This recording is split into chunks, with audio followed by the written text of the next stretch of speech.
Hello everyone. आज के video का टॉपिक है रमन इफ़ेक्ट। तो रमन इफ़ेक्ट के जो की पॉइंट्स हैं वो ये हैं कि जब सर सीवी रमन ने मोनोक्रोमेटिक लाइट को ऑर्गेनिक लिक्विड से पास करवाया। अब यहाँ पे ये एक बात है कि ऑर्गेनिक लिक्विड्स प्योर होने चाहिए, जैसे कि बेंजीन या टॉलिन, तो प्योरिटी काफ़ी हाई थी इन लिक्विड्स की। तो जब रमन सर ने इन लिक्विड से मोनोक्रोमेटिक लाइट पास करवाई, अब मोनोक्रोमेटिक का मीनिंग है कि ऐसी लाइट बीम जो कि सिंगल वेवलेंथ मोर और लेस, उनमें सिर्फ और सिर्फ एक ही वेवलेंथ के फोटॉन्स होने चाहिए। जब ये लाइट लिक्विड से पास हुई तो लाइट जो है स्कैटर हुई। स्कैटर होने का मतलब है कि लाइट जब लिक्विड से पास होगी तो अलग अलग डायरेक्शन में बिखर जाएगी। इस स्कैटर्ड लाइट को रमन सर ने स्टडी करा और उन्होंने ये पाया कि जब लाइट स्कैटर होती है तो जो स्कैटर्ड लाइट है उसकी वेवलेंथ या जो फ्रीक्वेंसी है मॉडिफाई हो जाती है। मॉडिफाई होने का मतलब ये हुआ कि इंसिडेंट वेवलेंथ जो हमने भेजी थी सैंपल में, उसके अलावा हमें नई वेवलेंथ भी स्कैटर्ड लाइट में देखने को मिलती हैं। और इसी इफ़ेक्ट को क्या नाम दिया गया? रमन इफ़ेक्ट। मॉडिफाइड टर्म को थोड़ा सा और ज़्यादा एक्सप्लोर करने की ज़रूरत है। यहाँ पे ध्यान रखना है कि सिंपल एग्जांपल से अगर हम समझें, मान लो अगर हम अपने सैंपल में से, जो कि लिक्विड सैंपल है, प्योर लिक्विड सैंपल, उसमें से हमने मान लो 3000 एंगस्ट्रॉम की लाइट उसमें इंसिडेंट कराई, और जब लाइट उस सैंपल के अंदर जाएगी, टकराएगी और बिखरेगी, यानी कि स्कैटर होगी, तो रमन सर ने ये देखा कि स्कैटर्ड लाइट में जो 3000 एंगस्ट्रॉम वाली वेवलेंथ है वो तो रहेगी। उसके अलावा उन्हें बाकी और अलग अलग रेडिएशन भी मिले। कुछ रेडिएशन ऐसे थे जिनकी वेवलेंथ 3000 एंगस्ट्रॉम से ज़्यादा है, कुछ जिनकी 3000 से कम। अब यहाँ पे 3000 मैंने सिर्फ एग्जांपल के लिए लिया है, लेकिन मेन आइडिया यही है कि अगर हम एक गिवन वेवलेंथ की लाइट को किसी लिक्विड सैंपल से या प्योर सैंपल से पास कराते हैं तो आफ्टर स्कैटरिंग, स्कैटर्ड लाइट में ओरिजिनल वेवलेंथ के साथ साथ मॉडिफाइड या नई वेवलेंथ्स या नई फ्रीक्वेंसीज भी देखने को मिलती हैं। अब जो ये मॉडिफाइड वेवलेंथ्स हैं वो हायर की भी हो सकती हैं, हायर वेवलेंथ्स की भी हो सकती हैं, लोअर वेवलेंथ की भी हो सकती हैं, as compare to the incident light या इंसिडेंट रेडिएशन। सो स्पेक्ट्रम की स्टडी के बाद उन्हें ये दो बातें पता चली कि स्कैटर्ड लाइट में 3 मेजर कंपोनेंट्स हैं। There are lines of higher wavelength, there are lines of shorter wavelength, और जो इंसिडेंट जो भेजी थी उस वेवलेंथ का रेडिएशन तो है ही। और इसी इफेक्ट को क्या नाम दिया गया? रमन इफेक्ट कहा गया।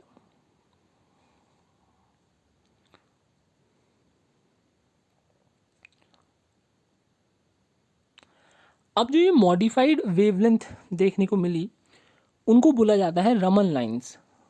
लाइंस में इसलिए कह रहा हूँ कि अब हम कई बार इससे पहले के जो वीडियो लेक्चर थे उसमें हमने बहुत स्पेक्ट्रम बना लिए हैं। वाइब्रेशनल स्पेक्ट्रम भी बना लिया है, रोटेशनल स्पेक्ट्रम की भी स्टडी करी, तो देखा था कि एब्जॉर्प्शन स्पेक्ट्रा या जो हमने बनाए थे वहाँ पर हम जो स्पेक्ट्रम है उसको लाइंस, उसमें अलग अलग लाइंस आ रही थी। तो जब मैं लाइन कह रहा हूँ तो उस लाइन का मतलब वही है जो सेपरेट लाइंस हमें देखने को मिल रही थी, जैसे कि रोटेशनल या वाइब्रेशनल स्पेक्ट्रम है। तो यहाँ पे जो मॉडिफाइड लाइंस होती हैं या मॉडिफाइड वेवलेंथ्स होती हैं, इनको बोला जाता है रमन लाइंस। अब रमन लाइंस दो टाइप की हो सकती हैं, है ना। पहला तो इस तरह की वेवलेंथ्स होंगी जो कि इंसिडेंट वेवलेंथ या इंसिडेंट लाइट से हायर वेवलेंथ पे बाहर निकलेंगी। इस तरह की मॉडिफाइड लाइंस को कहा जाएगा स्टोक्स लाइन। और दूसरा ऐसी वेवलेंथ्स होंगी जो कि इंसिडेंट वेवलेंथ से छोटी होंगी, इनको बोला जाएगा एंटी स्टोक्स लाइन। एक और चीज़ या एक और प्रॉपर्टी इन रमन लाइंस के बारे में पता चली, और वो थी पोलराइजेशन की, कि जो ये स्कैटर्ड लाइट है या जो ये रमन लाइंस है, ये जो रेडिएशन था वो पोलराइज्ड था। पोलराइजेशन का मतलब है कि वाइब्रेशन जो है वो डेफिनेट प्लेन्स वगैरह में थे। ठीक है, तो पोलराइजेशन का सेंस वही है जो कि ऑप्टिक्स में होता है।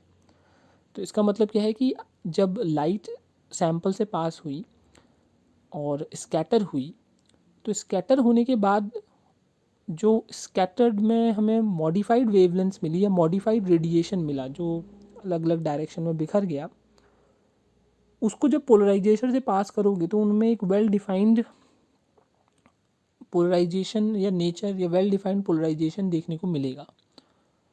तो ये जो अगला पॉइंट है कि Raman lines are strongly polarize, उसका मतलब होगा कि जो मॉडिफाइड रेडिएशन है स्कैटरिंग के बाद, वो सारे कंपोनेंट्स जिनकी वेवलेंथ हाई है या लो है, मतलब जो स्टोक्स या एंटी स्टोक्स कैटेगरी को बिलोंग कर रही हैं, वो पोलराइजेशन इफ़ेक्ट्स भी शो करती हैं।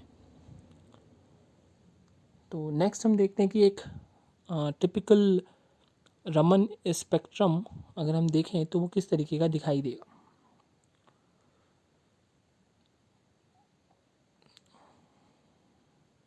ओके, तो यहाँ पे हॉरिजॉन्टल एक्सिस में जो है वो वेवलेंथ बनाई है। नॉर्मली हम वेव नंबर बनाते हैं, वेव नंबर से भी याद रख सकते हैं, इससे कोई फ़र्क नहीं पड़ता। अलग अलग टेक्स्ट में हमें अलग अलग रिप्रेजेंटेशन दिखेंगी, तो वेवलेंथ भी यूज़ हो सकती है, वेव नंबर भी यूज़ हो सकता है।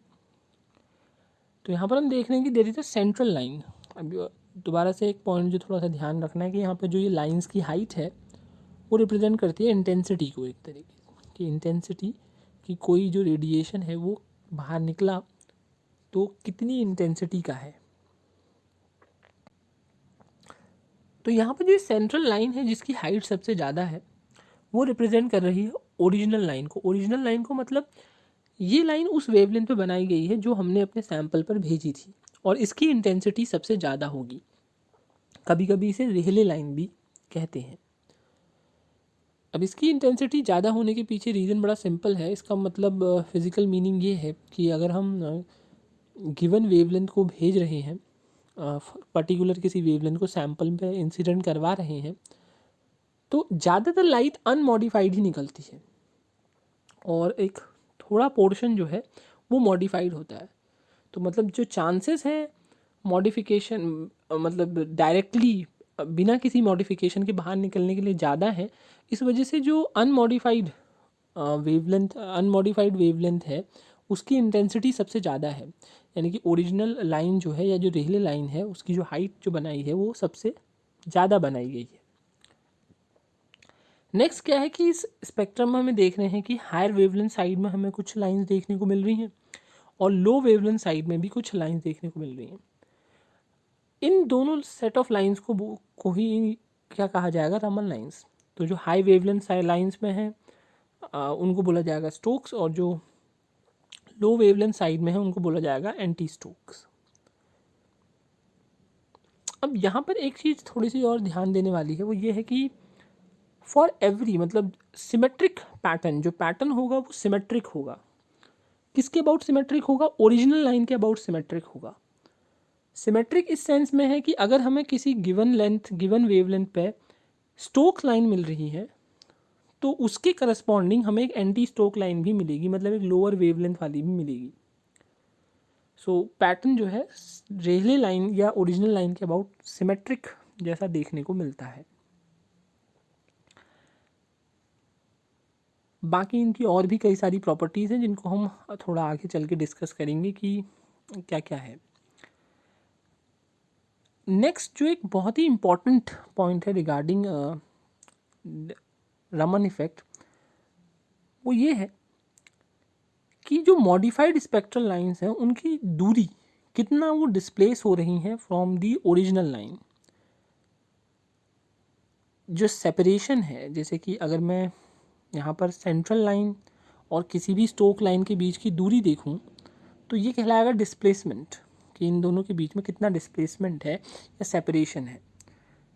तो इस सेपरेशन को जब वेव नंबर में मेजर करा जाता है तो ये सेपरेशन स्कैटरिंग सब्सटेंस की पर डिपेंड करता है। स्कैटरिंग सब्सटेंस पर डिपेंड करने का मतलब है कि जो हमारा सैंपल है वो क्या है।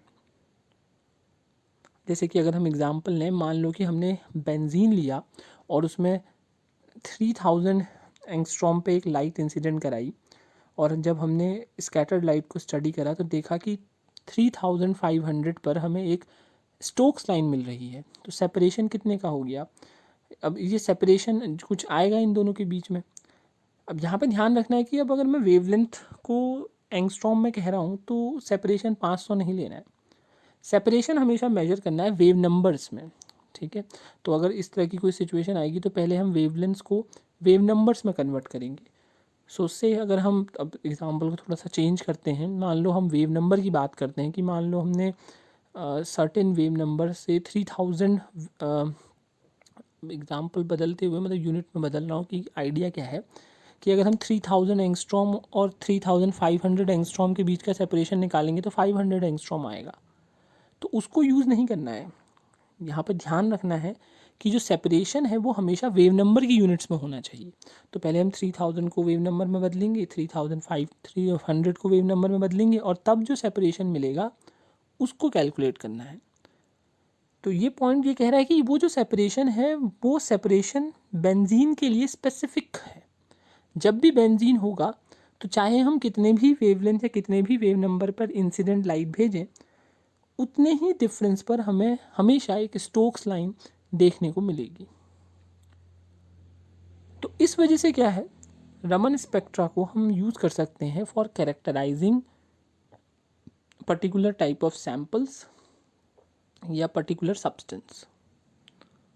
तो इसी बात को या इस लास्ट पॉइंट को अगर मैं दोबारा से रिफ्रेश करूं, तो अगर मैं अब वेव नंबर टर्म्स में बात करूं तो उससे मान लो हमने 5000 सेंटीमीटर इन्वर्स पे या चलो 4000 सेंटीमीटर इन्वर्स पे वेव नंबर यूनिट्स की बात हो रही है, कोई लाइट इंसिडेंट कराई और हमें 4100 पर एक लाइन देखने को मिली। अब अगर वेव नंबर बढ़ाएंगे तो इसका मतलब है कि हम एंटी स्टोक्स लाइन की बात कर रहे हैं। तो जो डिफरेंस आएगा वो आया 4200 के साथ अगर लें तो 200 का सेपरेशन आ जाएगा। तो हमेशा उस सैंपल के लिए हमें 200 के सेपरेशन पर लाइंस देखने को मिलेंगी, इर्रिस्पेक्टिव हमने इंसिडेंट लाइन या इंसिडेंट लाइट कितने वेव नंबर पर भेजी है। तो ये कुछ बेसिक पॉइंट्स हैं regarding Raman effect. Next lecture में हम ये देखेंगे कि जो स्पेक्ट्रल लाइंस बन रही हैं या जो रमन लाइंस बन रही हैं उनकी और प्रॉपर्टीज़ क्या हैं, और उसके अलावा कि ऐसा क्यों हुआ, क्यों लाइंस मॉडिफाइड होती हैं, उसके पीछे की थ्योरी क्या है, उसकी स्टडी करेंगे।